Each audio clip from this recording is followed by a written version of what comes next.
प्रज्वल रेवन्ना कर्नाटक के हासन से पूर्व सांसद और जनता दल सेकुलर का निलंबित नेता, जो भारत के इतिहास में सबसे बड़े यौन उत्पीड़न कांड में शामिल था।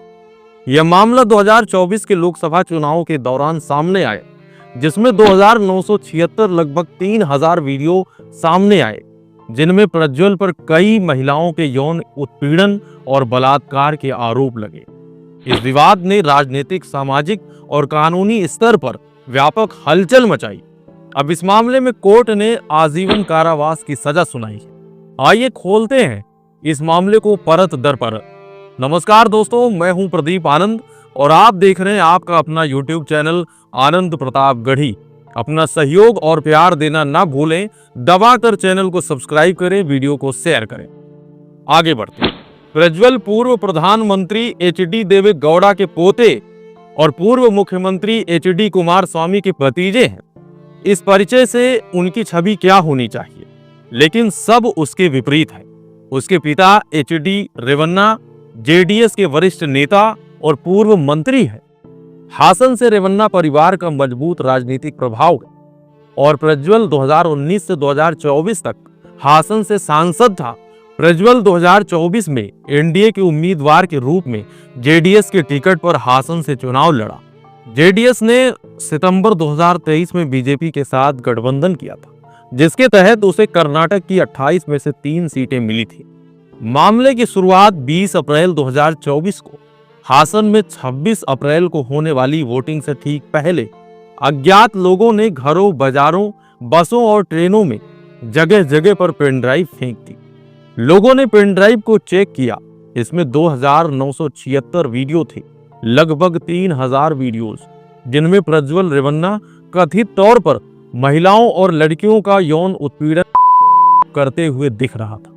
कुछ वीडियो में पीड़िताएं चीख रही थीं, छोड़ने की गुहार लगा रही थीं, जबकि प्रज्वल हंसते हुए दिख रहा है। एक वीडियो में 60-65 वर्षीय महिला का उत्पीड़न विशेष रूप से लोगों को गुस्सा दिलाने वाला था। हर वीडियो में अलग अलग लड़कियां व महिलाएं थी। वीडियो में पार्टी कार्यकर्ता, ग्राम पंचायत सदस्य, सरकारी अधिकारी, पुलिसकर्मी और घर में काम करने वाली महिलाएं शामिल थीं।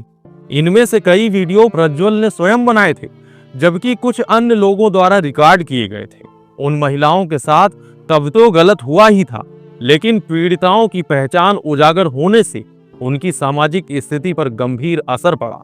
इन वीडियोस के चलते प्रज्वल के कार्यालय ने दावा किया और पुलिस में कंप्लेन करी कि ये वीडियो डीप फेक हैं और चुनाव के दौरान उसकी छवि खराब करने के लिए बनाए गए। शुरू में तो चर्चा चली कि ये डीप फेक वीडियोस हो सकते हैं, लेकिन वीडियो में प्रज्वल के घर का सामान, कपड़े और सेटअप, स्टोर रूम देखकर लोग धीरे धीरे स्वीकारने लगे कि ये असली वीडियो है। इससे राजनीतिक गलियारों में कसमकस शुरू हो गई। जगह जगह वीडियो चल रहे थे। दूसरी तरफ प्रज्वल घर घर जाकर महिलाओं की सुरक्षा और अधिकार के लिए वोट मांग रहा था, रैलियों में भाषण दे रहा था। प्रधानमंत्री मोदी स्वयं उसके लिए वोट मांग रहे थे। 26 अप्रैल 2024 को हासन में वोटिंग हुई। उसके अगले दिन 27 अप्रैल को प्रज्वल अपने डिप्लोमेटिक पासपोर्ट का उपयोग कर जर्मनी भाग गया। उसकी फ्लाइट रात 2 बजे की थी और वह 11 बजे ही निकल गया था। जैसे ही प्रज्वल रेवन्ना 27 अप्रैल को जर्मनी भाग जाता है, उसके अगले दिन 28 अप्रैल को एक नई चीज सामने आ जाती है। प्रज्वल रेवन्ना की 47 वर्षीय नौकरानी ने होले नरसीपुर पुलिस स्टेशन में शिकायत दर्ज कराई। उन्होंने बताया कि जब वो पहली बार उसके घर में काम करने आई, तो उसके घर में पहले से ही काम कर रही 6 महिलाओं ने उसे वार्निंग दी थी कि वो प्रज्वल से दूर रहे। उनके बयान के अनुसार जब प्रज्वल रेवन्ना घर आता था, तो सारी की सारी काम करने वाली महिलाएं डरी हुई होती थीं।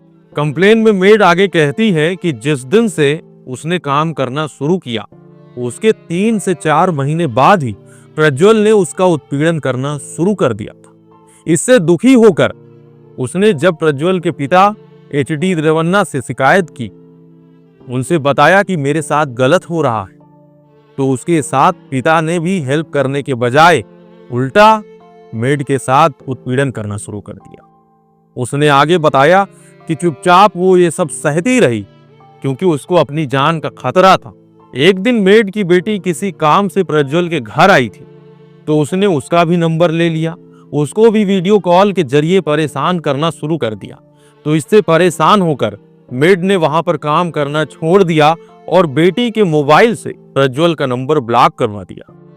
पुलिस वालों ने कहा कि अब तक क्यों चुप थी, पहले क्यों नहीं आई कंप्लेन करने। तब उसने बताया कि जब वीडियोस का मामला सामने आया तो मुझ में हिम्मत आई और मैं आ गई कंप्लेन करने। शिकायत के अनुसार पुलिस ने आईपीसी की धारा 354A यौन उत्पीड़न, 354D पीछा करना, 506 आपराधिक धमकी और 509 महिला की गरिमा को ठेस पहुंचाना के तहत प्रज्वल और उनके पिता के खिलाफ एफआईआर दर्ज कर ली थी। इसी दौरान ये पेन ड्राइव कर्नाटका की women commissioner chief Naga Lakshmi Chaudhary के पास पहुंचती है। उन्होंने अपने ऑफिशियल स्टेटमेंट में बताया कि मैंने वीडियोस देखे हैं, लेकिन पूरी वीडियो देखने की हिम्मत नहीं जुटा पाई। इस वीडियो को देखकर आपका खून खौल उठेगा। इस वीडियो में लड़कियां गिड़गिड़ा रही हैं, हाथ जोड़ रही हैं अपनी अस्मिता के लिए। इसके बाद वो कहती हैं, ये इस देश की हिस्ट्री का सबसे बड़ा सेक्स स्कैंडल है। कुछ पीड़ित लड़कियां नागा लक्ष्मी जी के पास भी जाती हैं, उनसे मिलती हैं, उनको सारी डिटेल्स बताती हैं। ये सारा प्रकरण और डिटेल्स जानने और समझने के बाद इन्होंने कर्नाटका के सीएम और गृह मंत्री को लेटर लिखा कि इस केस में कार्रवाई करना बहुत जरूरी है।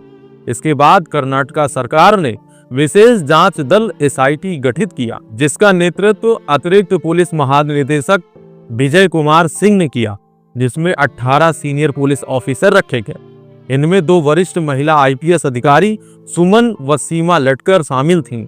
एसआईटी को 3 हिस्सों में बांटा गया। पहली टीम का काम पीड़िताओं के बयान दर्ज करना, दूसरी टीम का काम वीडियो की फॉरेंसिक जांच करना और तीसरी टीम का काम आरोपियों की जांच करना। इन सब के चलते एक कहानी और सामने आती कि ये सब वीडियो 4-5 साल पुराने थे। इनको स्टोर करके रखा गया एक विशेष समय पर पब्लिक करने के लिए। ठीक चुनाव से पहले पब्लिक हुआ, जिससे राजनीतिक भूचाल आ गया। इस कहानी के पीछे कथित तौर पर प्रज्वल रेवन्ना का एक पारिवारिक ड्राइवर कार्तिक था। यह परिवार का बहुत ही विश्वास प्रिय ड्राइवर था, जो कि 15 साल से भी ज्यादा समय से इस परिवार के साथ काम कर रहा था। पहले वो प्रज्वल के पिता की गाड़ी चलाता था, फिर बाद में प्रज्वल के साथ ही हो लिया। प्रज्वल की हर एक चीज इसे पता रहती थी। ये इतना भरोसेमंद था कि जो उसकी बेनामी संपत्ति या प्रॉपर्टी होती थी वो इसके नाम होती थी और जरूरत पड़ने पर वापस ले ली जाती थी। ऐसे ही साल 2022 में होले नरसीपुरा में 16 एकड़ की जमीन इस ड्राइवर के नाम कर दी गई थी। बाद में ड्राइवर पलट गया, बोला सारे पेपर मेरे नाम है, ये जमीन मेरी है। बस यहीं से विवाद शुरू हो गया। यही वो 16 एकड़ की जमीन पूरे विवाद की जड़ बनती। रेवन्ना कार्तिक से बोलता है कि जमीन बेचकर पैसे दो। ड्राइवर पहले तो कई दिन घुमाता है, फिर बाद में हद से ज्यादा बात बढ़ जाती है तो मार्च 2023 में नौकरी छोड़ देता है। इसके बाद इसको धमकी मिलती है, लेकिन ड्राइवर अडिग रहता है। बाद में मामला कोर्ट तक पहुंचता है, जहां ड्राइवर जमीन के पेपर कोर्ट में दिखाता है और बोलता है कि ये जमीन मेरी है, लेकिन प्रज्वल रेवन्ना इसको कब्जा कर रहा है। इसके लिए वो मुझे जान से मारने की धमकी दे रहा, मुझे और मेरी पत्नी को किडनैप करने की धमकी मिल रही है। ये ड्राइवर कार्तिक नौकरी के दौरान प्रज्वल के साथ एक मित्र की तरह रहता था। वो प्रज्वल के सारे कांड जानता था, क्योंकि उसके पास प्रज्वल के फोन, लैपटॉप, टैब सबका एक्सेस था। प्रज्वल के फोन में 2976 वीडियो का कलेक्शन था।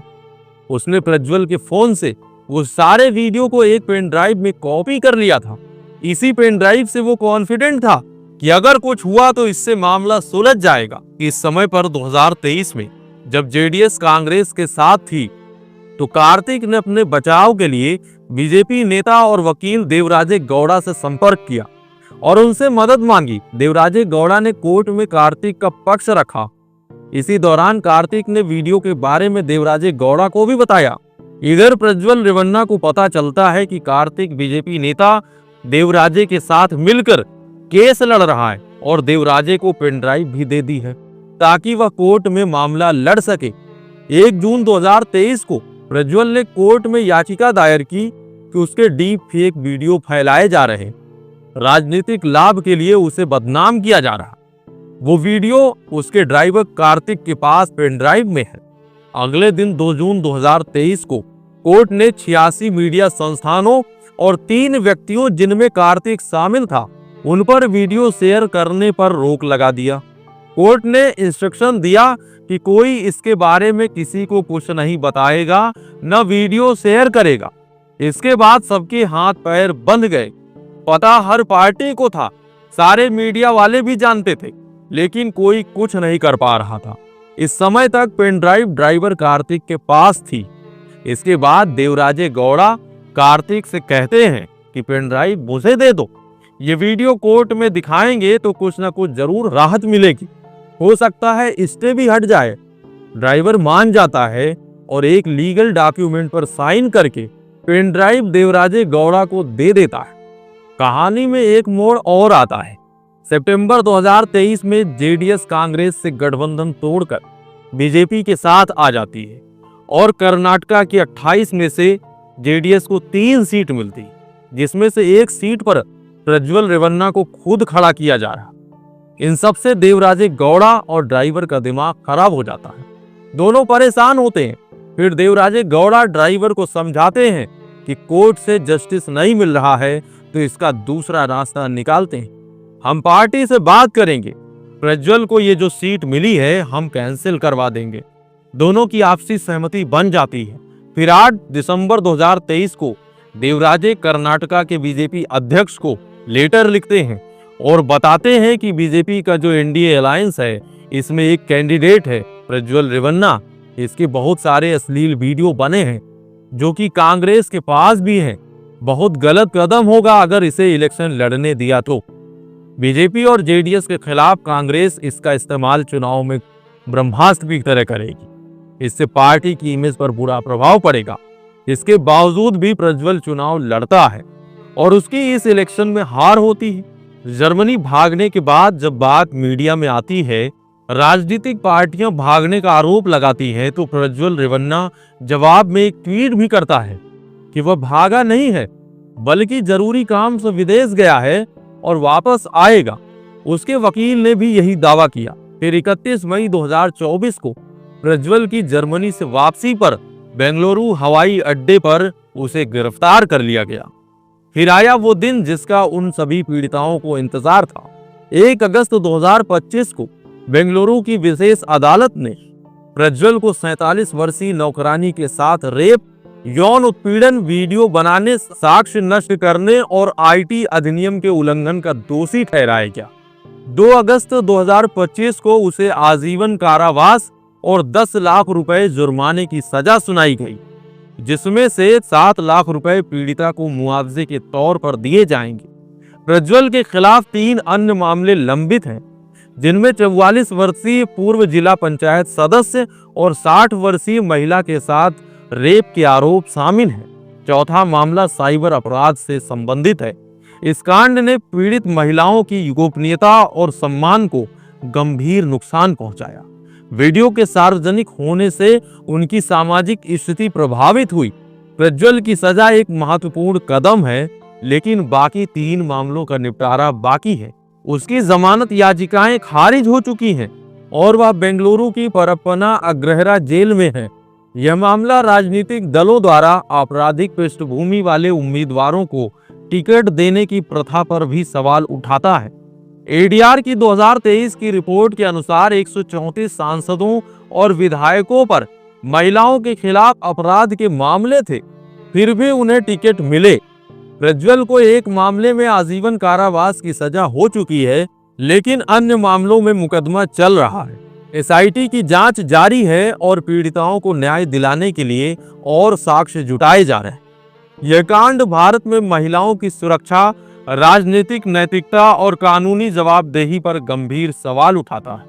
आज के वीडियो में बस इतना ही। मिलते हैं अगले वीडियो में। जैसा कि मैंने पहले भी कहा था दोस्तों, दबा के सब्सक्राइब करिए, लाइक करिए, शेयर करिए, अपना प्यार बनाए रखिए। धन्यवाद।